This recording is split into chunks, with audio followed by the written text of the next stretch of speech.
Hey you guys, I hope you guys listened to the whole video I did last night and not just the part where I talked about my PTSD. I really appreciate all the encouragement that came out on the wall about that. And it's just sometimes when the Lord shows us our weakness, it's not to make us feel bad about ourselves, it's to show us His sympathy.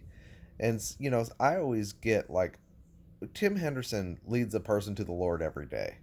And I should be able to do that. I've got a lot of word in me, but I go, gosh, why don't I preach the gospel like I used to? When I first got saved, I was a gospel preaching machine, and I did see a lot of fruit.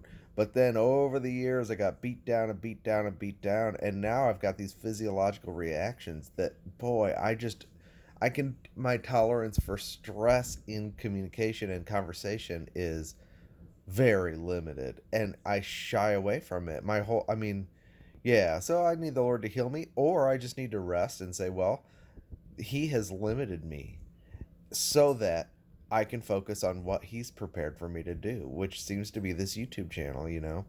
So it's okay. It's really fine.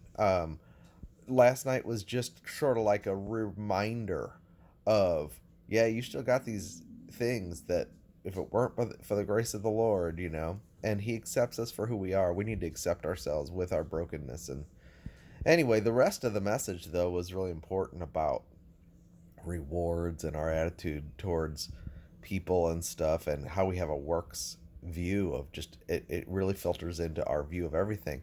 I believe that the Satan has set up systematic works, elaborate systematic works doctrines for almost every area of the Christian life that need to be undone, and we're struggling for words to describe what the Lord is showing us. And there's problems in the area of justification, in the area of sanctification, in the area of the rewards and the Bema seat. All of these wrong concepts in each of these areas produce fear that keep us from going forward.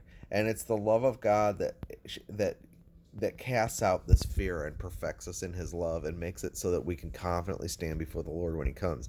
Now, one thing I'll say is that I've come across conversations with quite a few people in the last week or so I'm going to bring it up, that say, we're watching for the Lord's coming, and Christians who are worldly and lukewarm, they got another thing coming, because they are just enjoying their worldly pursuits, and they are they aren't awake like we are. And I did touch it in that video.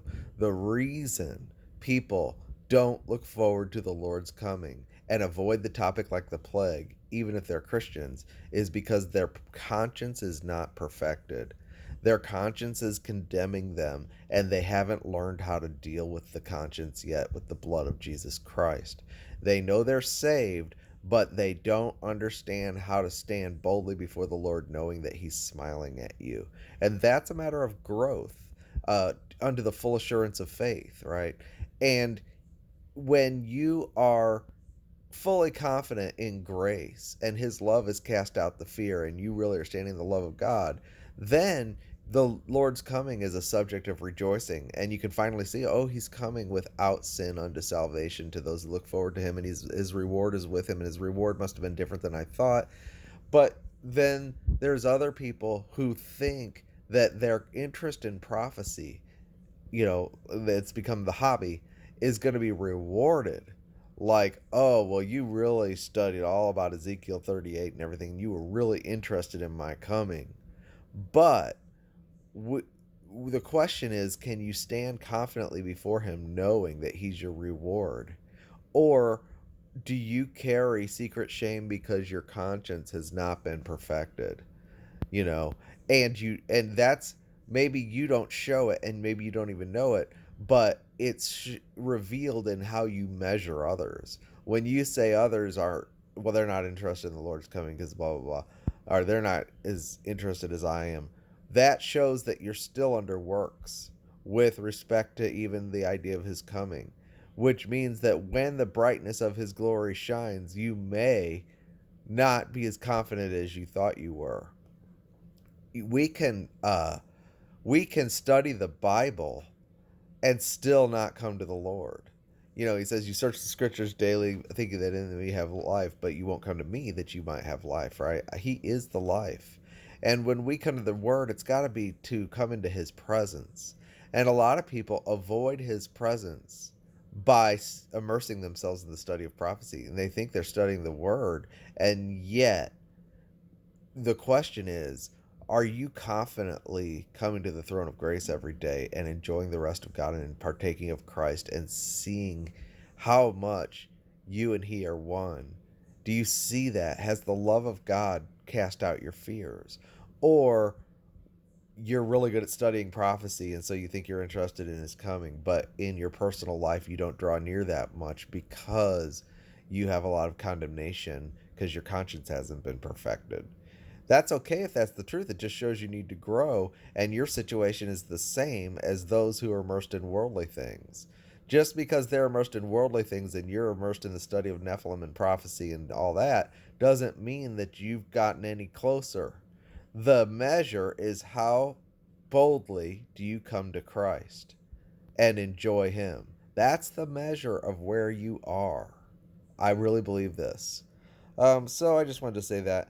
Then, on another note, if you're still listening at this point, I have this job thing I think turned out to be a scam. And, the guy didn't have a business credit card set up, so I designed his website and I did some things that put me a couple $100s in debt because I put him on my credit card so we could get moving. And now it looks like he's not going to pay me for that.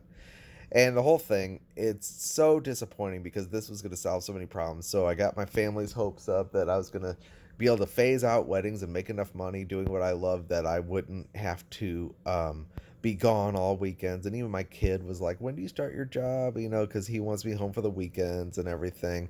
Nah, it's all this guy was just blowing a bunch of smoke, I think. And this year has been harder for me financially because for my family financially. It's because instead of doing something on the side to supplement my wedding income, I did the YouTube channel. And that was really a full-time thing. And I threw myself into the Hebrews and now the Colossians book, hundreds of hours, um, to where there's no way I could have done this channel and done what I did without if I had a job. I mean, even I knew if I was going to take that job, I was going to have to probably lay off the YouTube thing. So it's probably the Lord that I did that's not what I'm going to pursue. Um, but the scripture clearly shows us that the no one goes out to battle and pays for his own armor. And I can't print the Hebrews book because I can't come out of pocket. And now we've got a number of medical expenses that have come up. We both knocked out our deductible for the year, which is high, and I had a furnace issue, and I had a number of losses, and I'm just digging a hole for myself. And January is going to come, and usually I have a lot of money in savings to cover me for January and February, which are the dead months for weddings. And this year I really don't. And I'm going, Lord, what am I supposed to do? And so I just want to remind people, I don't like to ask for money or anything like that, but I do have, I'm going to show my screen here. I have this website, ChristiansNeedTheGospel.com, and I have music for sale. If you are new to my channel, scratch this. Don't even worry about it. But if you've been watching my channel for a while and have benefited from my videos, I do have things that I sell that didn't do so well. I have a jazz piano trio album that's actually really good. Of original material I wrote for this channel, I only sold a few of them, and yet I spent money to make 300. That was dumb. I've got this cello piano duo CD that's very unique, or not CD, it's a download. And then I've got these sound paintings, which are inspirational music pieces, where scriptural concepts are set to music. And then I've got the Hebrews book.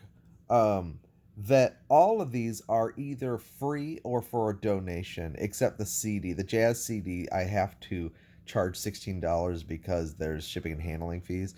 But if you feel led to support the ministry so I can keep doing this and not worry too much, I just need something to put in. I just need to cushion our savings a little bit for January so I can survive it. I'm not quite sure how I'm going to generate extra, And I trust the Lord. Don't get me wrong, but and if he leads me, I'll take this video down. I don't know if this is the Lord's leading or what, but I just feel like there are products that people are products, whatever you want to call it. There's things that people would enjoy and benefit from. This Hebrews book, honestly, it's very unique. It's one of the it's I've read a lot of Hebrews books, and the Lord is speaking a new thing. He's put a new song in our heart and in our lips. And this Hebrews book, I believe, will set people free.